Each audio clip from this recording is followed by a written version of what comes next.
The Monkey is one of Stephen King's short stories, originally published in Gallery magazine in 1980, and then later included in his 1985 collection, Skeleton Crew. It follows two brothers who discover their father's old wind-up monkey toy, which seems to have a sinister connection to a series of unexplained deaths. This story is not just about a haunted toy, however. It's a story about generational trauma, repression, and the inescapability of childhood fears.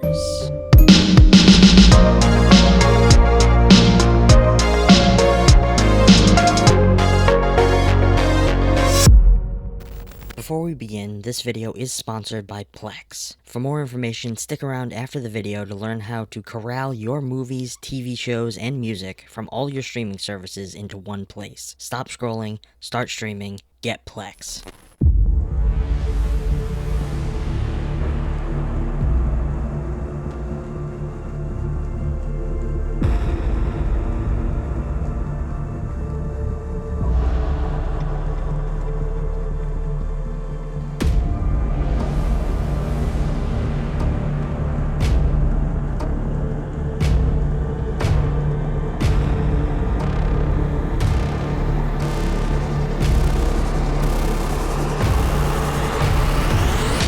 Ozgood Perkin's adaptation of Stephen King's short story, The Monkey, is what I would classify as a deeply introspective horror film. One that doesn't just present death as a force to be feared, but as something that lingers at the edge of our existence, demanding to be acknowledged. If we analyze the film as an exploration of coming to terms with death, then the cursed monkey functions less as an existential threat and more as a grotesque over-exaggeration of death's ever-present nature. In doing so, the film encourages the protagonist, and by extension the audience, to not resist death, but to accept its inevitability, its seemingly random design, and perhaps integrate it into one's understanding of life.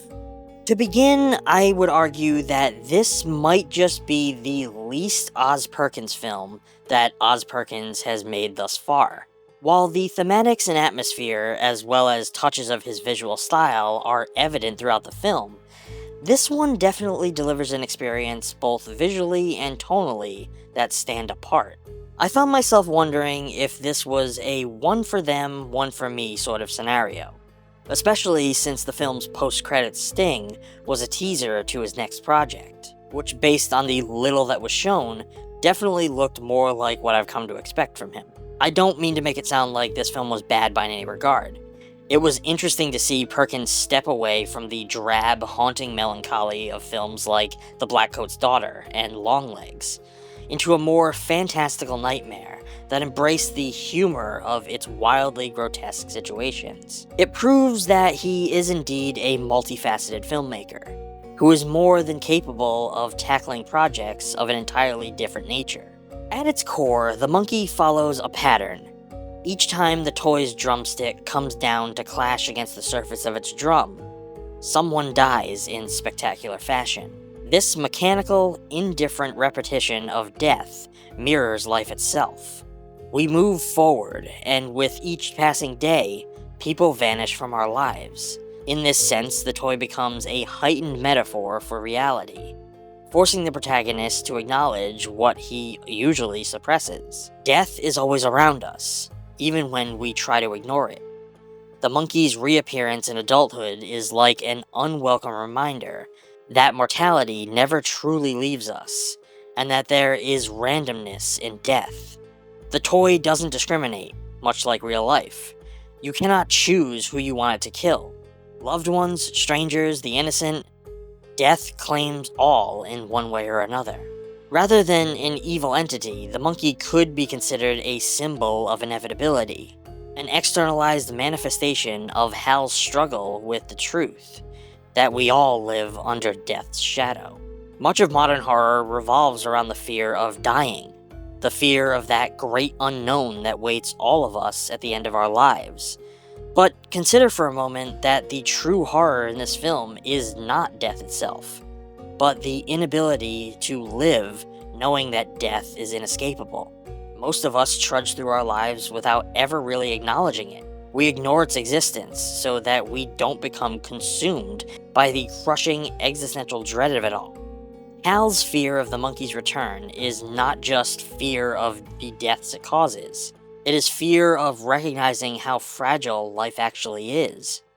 Rather than facing the truth, he tries to banish the monkey, repressing its existence like one represses thoughts of mortality. This aligns with existential psychology, particularly the works of Ernest Becker, who argues that much of human behavior is rooted in the attempt to avoid confronting death.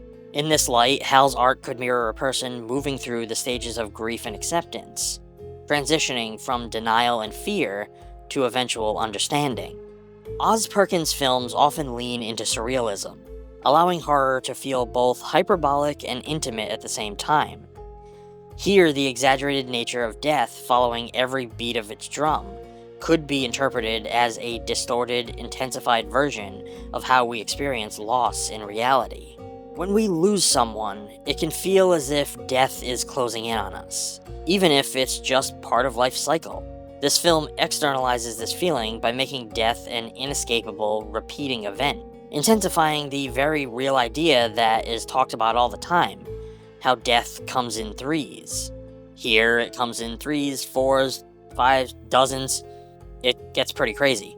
The more Hal tries to fight the monkey's power, the more consumed he becomes by death itself. This could reflect how fixating on death can be just as harmful as ignoring it. True acceptance lies in embracing its presence, not letting it dictate one's life. The approach aligns with the memento mori philosophy, an acknowledgement of death not as a source of terror, but as a reminder to live fully. Hal's arc may be about learning to coexist with death, rather than trying to outrun it. We see this visually represented in the film's finale, as a literal personification of the Pale Rider himself crosses Hal's path, the way a black cat would. In this moment, Hal does not try to shake it off or explain it away. Instead, they lock eyes. He acknowledges the specter's presence, and even nods to him, a universal sign of acceptance. A more profound interpretation of this film is that it isn't just about acknowledging death. It's about allowing that acknowledgement to deepen one's experience in life. Hal, tormented by the toy, may initially see death as a force that takes everything away. But by the end of the film, he comes to understand that death is also what gives life meaning.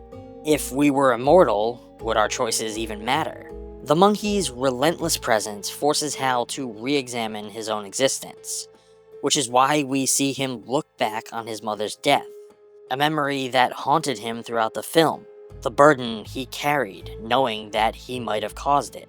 However, when he looks back, the moment has now changed in his mind. It is no longer the horrific memory of her violent and grotesque end, but her acknowledging that this was the end for her. This pushes him towards an ultimate realization. Instead of fearing the next drum hit, he must learn to exist in the silence between them, the moments of life untouched by death's inevitability. This aligns pretty perfectly with Perkin's past work, where characters often face darkness, not to defeat it, but to understand it. The film's conclusion reflects acceptance rather than resolution.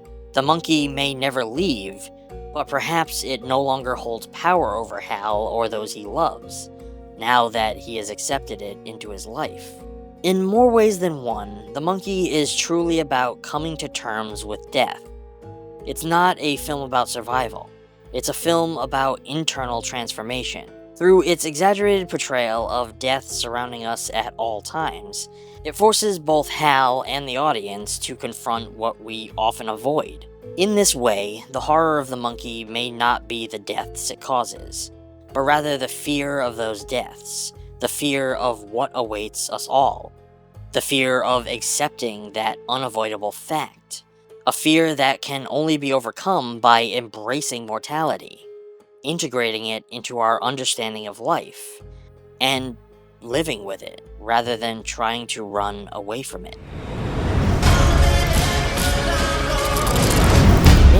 the overwhelming number of streaming services that we all subscribe to can be a nightmare, making us wish for some sort of one-stop destination for all of our movies, TV shows, and music. Well, thankfully, Plex has the answer, bringing together free ad-supported movies, shows, and live TV with the power to search and add to your watch list any title ever made, no matter which streaming service it's on. Plex keeps everything in one place, even for theater releases. Discover more and search faster by customizing your experience. Add friends, share thoughts, and find your next binge-worthy title. Track your favorite actors with Discover credits. See all their movies and shows in one place. Stream your own movies, TV shows, music, and photos anywhere on any device. And best of all, Plex is a free streaming app for everyone, supported by ads that help bring you content from partners like Lionsgate, AMC, and even A24. Stream instantly from your computer, phone, tablet, game console, smart TV, or streaming media player. While you don't need an account to use Plex, signing up does give you extra benefits, such as your own universal watch list, the ability to customize search results, seamlessly watching across all devices, and more. And if you want to unlock even more incredible features, consider joining Plex Pass, Plex's premium subscription, which gives power users advanced features for managing personal media libraries. Just follow the link down in the description today to join more than 17 million users worldwide who trust Plex as their entertainment concierge, helping them discover, organize, and enjoy the best content across all of their favorite platforms. Stop scrolling, start streaming, get Plex.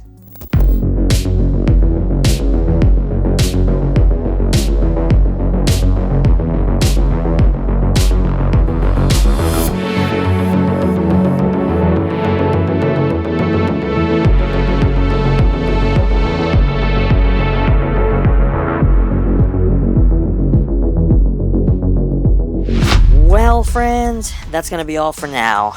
This was a little bit of a short one, and I really hope you went and saw the movie before watching. If not, sorry for spoiling a lot of it for you. I wanted to get this out there while the thoughts were still in my head.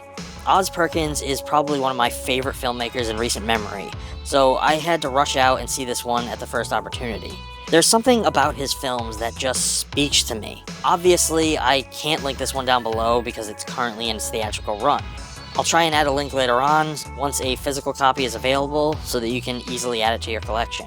If you enjoyed this video, please give it a like, subscribe for more content, and if you really want to help support the channel, we do have a Patreon, where you can now get yourself access to the ETF Digital Archive, where we have been digitizing and cataloging our growing VHS collection, trying to do our part in preserving that grainy look and feel of VHS. Now, with the help of the Plex platform, you can enjoy it too. Until next time, stay safe, beware the cursed monkey that you found in the back of your closet, and as always, thanks for watching.